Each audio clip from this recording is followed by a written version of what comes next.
आज बच्चों हम बात करेंगे विल्सन थ्योरम पे। वैसे विल्सन थ्योरम का मेन स्टेटमेंट क्या होता है कि अगर p कोई एक प्राइम नंबर है तो p minus one factorial plus one को अगर हम p से डिवाइड करेंगे तो रिमाइंडर क्या आता है, जीरो आता है। जिस बच्चे को फैक्टोरियल के बारे में नहीं पता तो फैक्टोरियल क्या होता है, n फैक्टोरियल होता है बेटा simply one into two into three into up to dot dot dot कहां तक मल्टीप्लाई करोगे, एन तक मल्टीप्लाई करोगे। जैसे अगर मैं बोलूं कि फोर फैक्टोरियल का वैल्यू क्या होगा तो आप लिखोगे simply one into two into three into four. ये क्लियर है।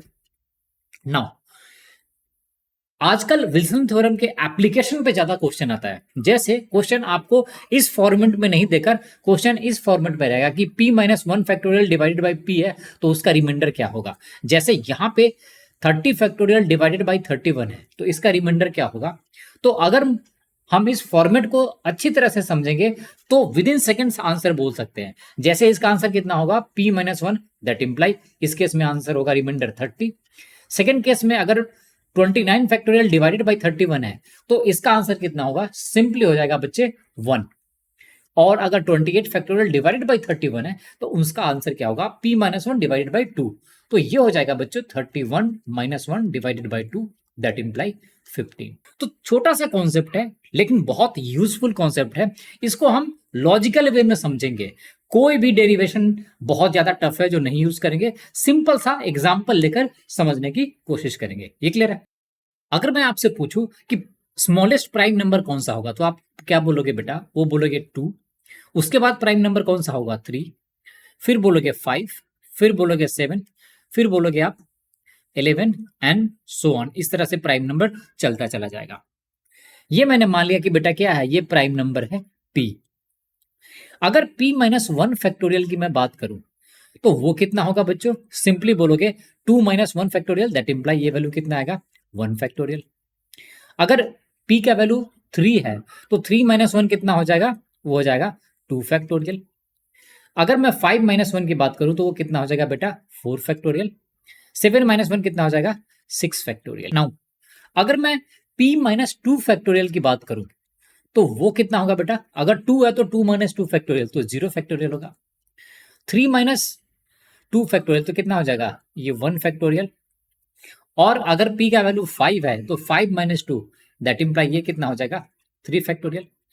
और p माइनस टू, अगर p का वैल्यू सेवन है तो ये कितना हो जाएगा, ये हो जाएगा फाइव फैक्टोरियल। अगर बच्चों में p माइनस थ्री फैक्टोरियल की बात करूं तो कितना हो जाएगा, टू के केस में तो ये निगेटिव आ जाएगा, निगेटिव नंबर का फैक्टोरियल डिफाइन नहीं होता है। तो अगर p का वैल्यू थ्री है तो थ्री माइनस थ्री फैक्टोरियल कितना हो जाएगा बेटा, जीरो फैक्टोरियल। अगर ये फाइव है तो फाइव माइनस थ्री तो कितना हो जाएगा, ये हो जाएगा टू फैक्टोरियल। बहुत ही अमेजिंग तरीके से इसको आप लाइफ लॉन्ग याद कर पाओगे। एक बार आप देख लो, कहीं कोई दिक्कत नहीं आएगी। अगर p का वैल्यू सेवन है तो सेवन माइनस थ्री कितना होगा, ये हो जाएगा बेटा फोर फैक्टोरियल। अगर मैं वैल्यू की बात करूं तो यहाँ पे वन फैक्टोरियल का वैल्यू कितना होगा, वन। टू फैक्टोरियल का वैल्यू कितना हो जाएगा, टू। फोर फैक्टोरियल का वैल्यू कितना होगा, यहाँ पे हमने कैलकुलेट किया है two into three into four तो कितना हो जाएगा, ये हो जाएगा 24।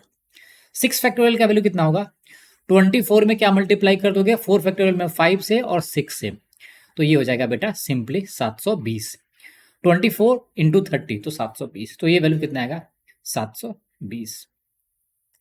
One factorial one, three factorial six, five factorial 120। यहां पे टू फैक्टोरियल का वैल्यू टू होगा, फोर फैक्टोरियल का वैल्यू कितना होगा, 24।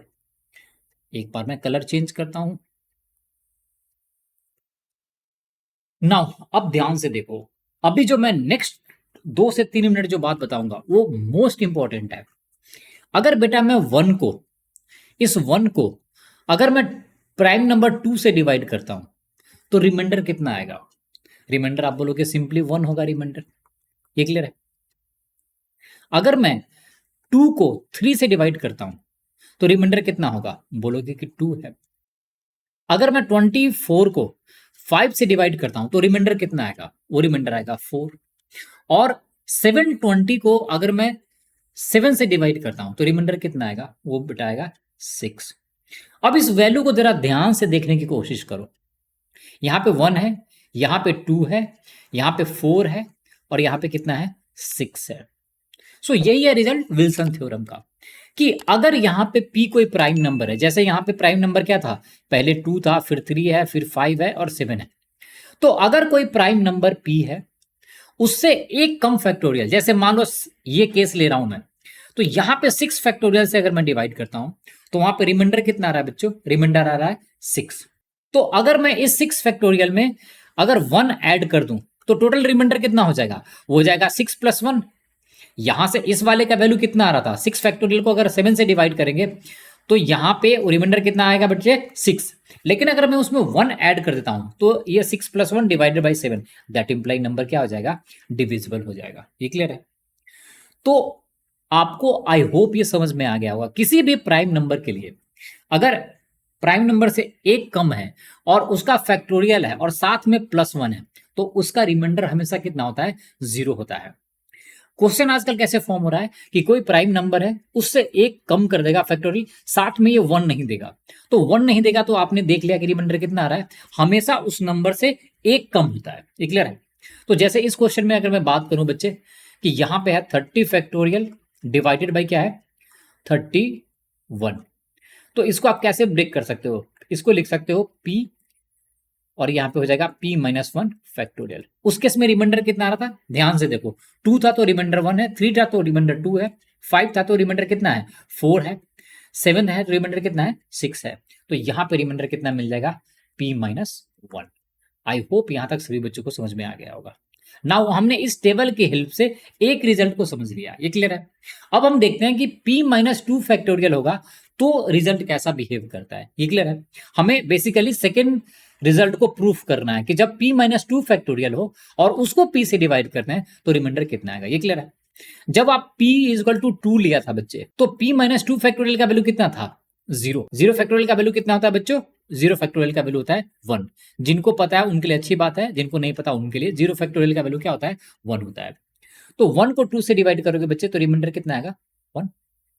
3 फैक्टोरियल के केस में अगर प्राइम नंबर 3 है, तो p - 2 फैक्टोरियल का वैल्यू कितना आ रहा था बच्चों, 1 आ रहा। तो 1 को 3 से डिवाइड करोगे तो रिमाइंडर अभी भी कितना आएगा बच्चों, 1 आएगा। सिमिलरली अगर p का वैल्यू प्राइम नंबर 5 है, तो 5 - 2 फैक्टोरियल का वैल्यू कितना आएगा, 6 आएगा।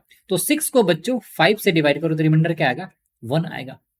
और लास्ट में अगर 7 है प्राइम नंबर, 7 प्राइम नंबर है, तो 7 - 2 5 फैक्टोरियल का वैल्यू कितना है बच्चों, 120 है। तो 120 को 7 से डिवाइड करोगे तो रिमाइंडर कितना आएगा, 1 आएगा। ये क्लियर है? 17 × 7 कितना होता है, 119। तो रिमाइंडर क्या आ रहा है, 1 आ रहा है। दैट इंप्लाई अगर कोई भी प्राइम नंबर है, कोई भी प्राइम नंबर है और उससे 2 कम फैक्टोरियल को डिवाइड कर रहे हो, जैसे यहां पे है 31, तो इसका वैल्यू कुछ करने की जरूरत नहीं है, सिंपली आप क्या करोगे, उसका आंसर आप क्या मार्क कर दोगे, 1 मार्क कर दोगे। ये क्लियर है? सो आई होप आपको ये सेकेंड रिजल्ट भी समझ में आ गया होगा। ये क्लियर है? अब हम थर्ड रिजल्ट के बारे में कोशिश करेंगे समझने का। थर्ड रिजल्ट क्या कह रहा है, थर्ड रिजल्ट क्या कह रहा है कि अगर आप p कोई प्राइम नंबर लेते हो, जैसे यहां पे मैंने मान लो इस केस में 7 के लिए लिया था, तो p - 3 फैक्टोरियल का वैल्यू कितना आया था बच्चों, p - 3 फैक्टोरियल का वैल्यू कितना आया था, वो आया था 24।